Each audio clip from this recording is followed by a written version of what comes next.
There's a reason you're still thinking about that person. You've prayed, you've cried, you've tried to distract yourself, delete numbers, maybe even throw out old pictures, but nothing. The feelings are still there. And deep down, you're asking God, why? Why aren't you removing this from me? Your feelings aren't always meant to be removed. They're meant to be understood. That's the first thing most people miss when they're crying out to God, begging for emotional relief. We live in a world that teaches us to run from discomfort. If something hurts, we assume it's bad. If someone's on your mind constantly and you can't shake the emotions, the immediate response is to pray it away. But what if God's not removing those feelings because he wants you to understand what they're trying to say? Sometimes we confuse spiritual growth with emotional numbness. We think maturity is about not feeling anymore, but that's not it. God created us with emotions not to torment us, but to help us connect deeper with him and with ourselves. When Jesus wept, when he felt compassion, when he grew weary, those weren't flaws. Those were indicators that the human experience isn't about avoiding feelings. It's about learning what to do with them. When you're constantly asking God to take away a feeling, you might be skipping the invitation to look inside. You're not just feeling something randomly. There's a story under that emotion. Maybe it's about identity. Maybe it's about rejection you haven't healed from. Maybe it's about the illusion of love you wrapped around someone who wasn't meant to carry that weight in the first place.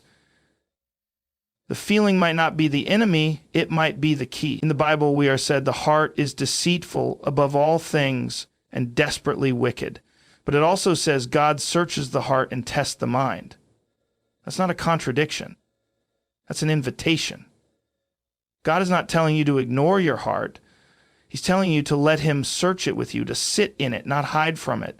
Think about David, a man after God's own heart, yet constantly overwhelmed by emotions, love, anger, fear, longing. He didn't always ask God to take away the feeling. More often, he asked God to help him process it, to understand it, to make sense of it in the greater narrative of his purpose. Maybe God hasn't removed the feelings because he's using them as mirrors. Feelings reveal what's still alive in us, our desires, our wounds, our hopes, our patterns.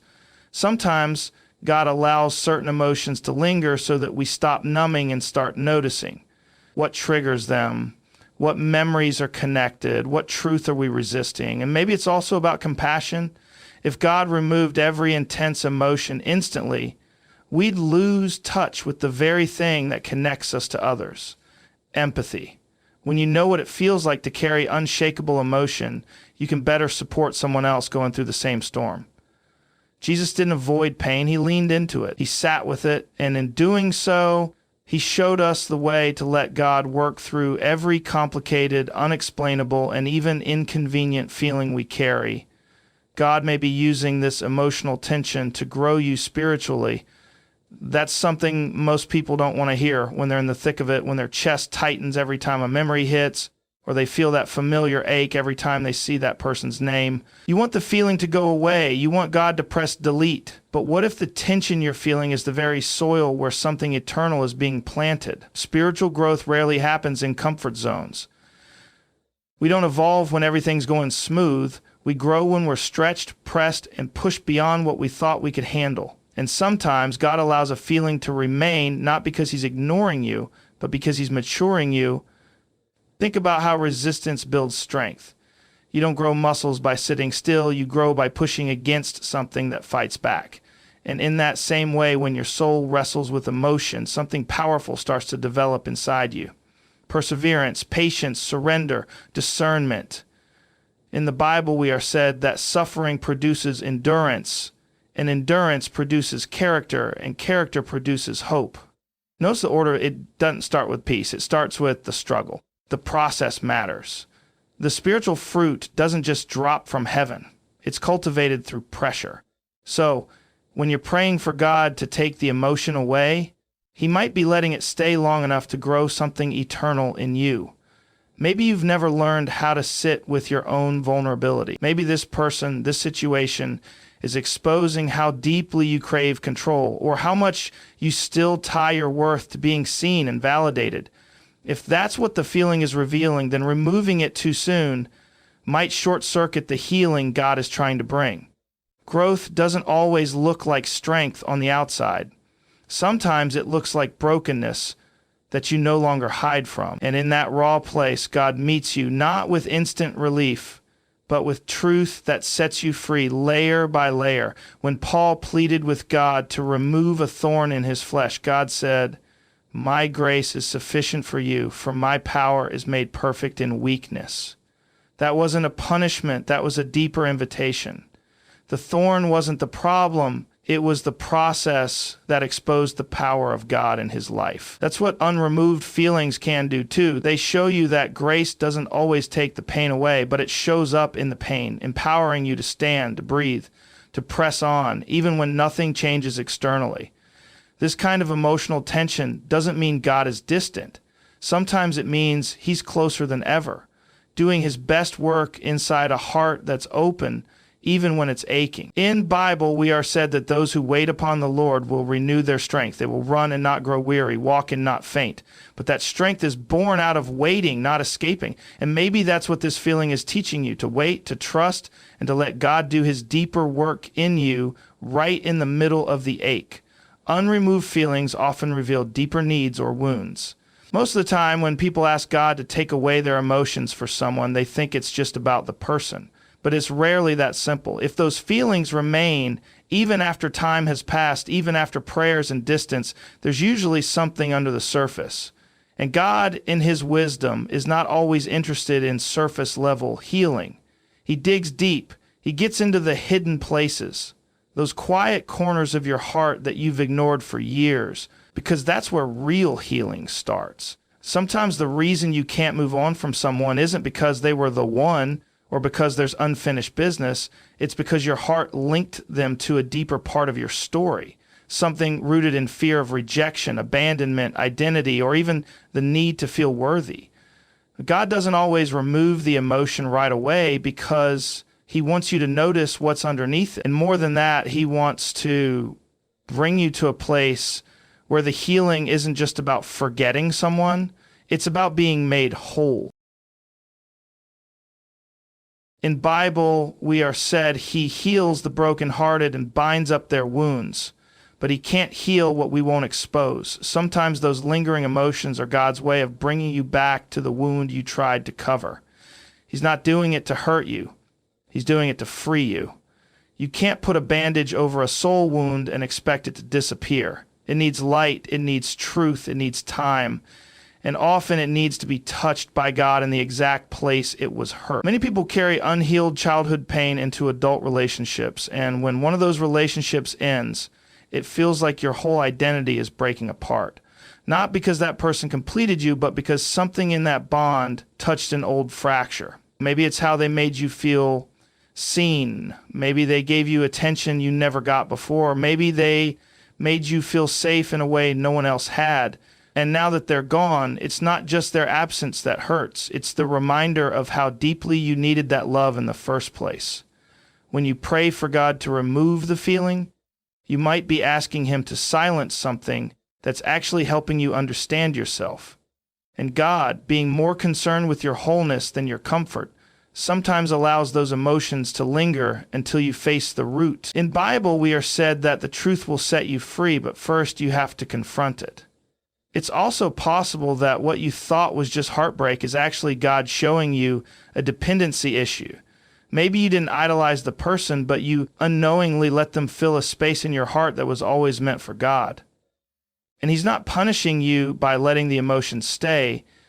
He's inviting you to shift your focus, not to push the feeling away, but to trace it back to its origin. Because when you do that, healing becomes more than forgetting someone. It becomes discovering who you are and who God has always been, even through the pain.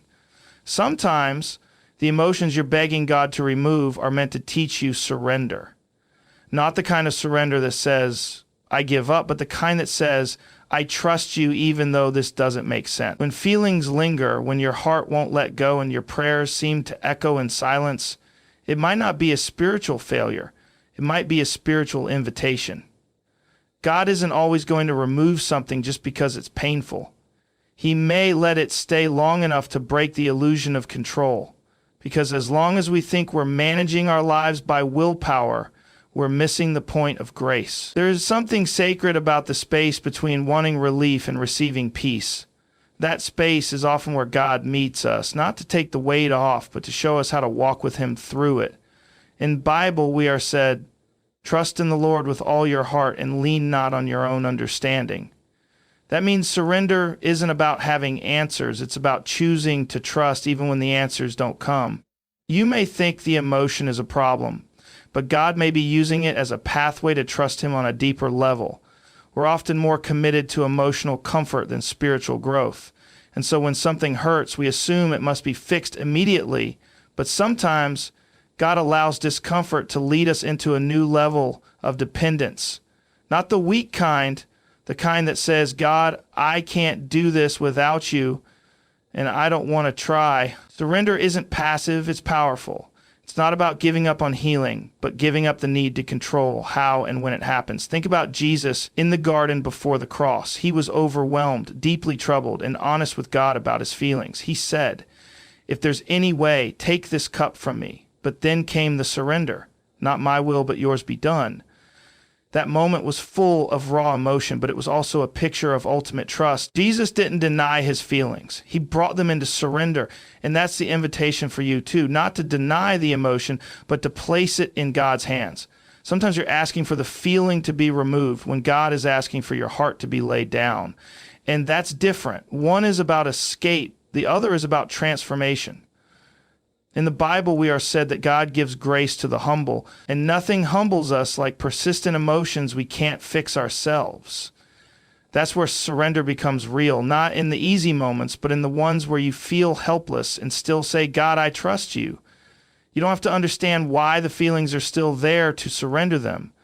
You don't have to have a plan for when they'll go away. What God is looking for is not your emotional perfection, but your spiritual openness. That willingness to hand over what you don't understand and believe that He's doing something meaningful with it, even if you can't see it yet. That emotional attachment you're carrying might not be a mistake. It might be a mirror showing you who you are, how you love, what you long for, and maybe even how far you've come. It might also be showing you areas in your heart that still need clarity, healing, and direction. When God doesn't remove the feeling you have for someone, it could be because He's using that feeling to reflect something back to you, something about your identity, your desires, or the way you've built your expectations. People often associate emotional intensity with divine direction. Just because you feel strongly about someone doesn't always mean it's meant to be. But the feeling, it's telling you something. It could be uncovering what your soul craves, maybe security, maybe companionship, maybe affirmation. And God isn't in the business of wasting what you feel. He'll use that ache not just to point at the person, but to point at the part of your soul that's searching. In Bible, we are said that the heart is deceitful above all things and desperately wicked. Who can understand it? That's not a condemnation. That's a warning and an invitation, because what you feel might not always be the truth, but it might reveal what you're believing as truth in the moment. Sometimes that mirror shows you the way you've made a person an idol, not intentionally, but slowly by making their validation your oxygen, their attention your peace, and their presence your comfort. When that mirror gets lifted, it's jarring, but God isn't trying to shame you. He's trying to free you. If He removed the feeling too soon, you might miss the chance to see where you've misplaced your trust. In Bible, we are said to have no other gods before Him, and that includes people we attach our hearts to too tightly. Other times, the mirror isn't about correction, but confirmation. That feeling you still have might not be about obsession or confusion. It might be highlighting the capacity God gave you to love deeply, to care fully, to invest with purity. That doesn't mean it's meant to continue with that person, but it does mean God is showing you that your ability to love is a strength, not a weakness.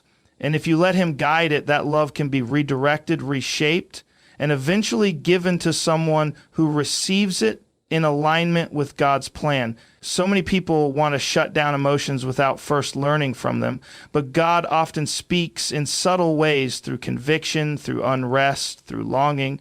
The emotion itself isn't the message, but it might carry one. If you're willing to pause, reflect, and listen, you'll realize the feeling isn't just about the person you can't stop thinking about. It's about what God is showing you in the reflection of your own heart. And in that process, you're not losing your mind. You're finding out who you really are and who God is shaping you to be. God's timing is not our timing, and that's one of the most difficult realities to accept when your heart is aching for closure. When you've cried, prayed, begged for the feeling to disappear and it's still there, that's where faith gets tested. Not just in believing that God hears you, but in believing that He's still good even when you don't understand His silence. Sometimes the delay isn't a denial, it's a divine strategy. He's not ignoring your prayer. He's operating on a timeline that's crafted for your growth, not just your comfort. The world teaches us to move fast, move on quickly, forget the past, shut the door, keep walking. But God's pace is different. He's never in a rush. And that's because He sees the full picture. When you're asking Him to take away the feeling for someone, He might be waiting for the moment when removing it will actually lead to transformation, not just temporary relief. In the Bible, we are said that to everything there is a season, a time to weep and a time to laugh, a time to mourn and a time to dance. That means even your lingering emotions have their season. And if God hasn't ended that season yet, it's because He knows there's still something in it for you. The delay may be tied to something you're not ready to let go of yet. Not just the person, but what they represented. Hope, comfort, control, maybe even identity. And until you're ready to release all of that to God, removing the feeling might only cause you to search for the same thing in someone else. God doesn't want to heal part of you. He wants to heal all of you. And full healing takes time, patience, and sometimes pain that's allowed to linger just long enough to expose the deeper roots. In Bible, we are said that those who wait on the Lord shall renew their strength. That doesn't mean sitting around doing nothing. It means actively trusting, leaning in, listening, growing. It means understanding that even in the unanswered prayer, God is doing something within you. Maybe it's building resilience. Maybe it's refining your character. Maybe it's preparing your heart to recognize something better in the future. But it's never wasted. You might feel like you're stuck in limbo, like the emotion is an anchor you can't pull up, but that's not how God works. He doesn't keep you trapped. He keeps you grounded until it's safe to move. If He hasn't released you from the feeling yet, it's because the lesson, the healing, the clarity isn't finished, and He won't rush what matters most, your wholeness. When you surrender to that timeline, not just with your words, but with your spirit, you stop fighting the feeling and start learning from it. And slowly over time, that emotion that once felt like a prison becomes the very path God used to bring you back to Him. Hey there, this is Max from Play AI. Just touching base to see if you have any questions about our ultra-fast voice solutions. We're super excited about the possibilities and would love to chat more.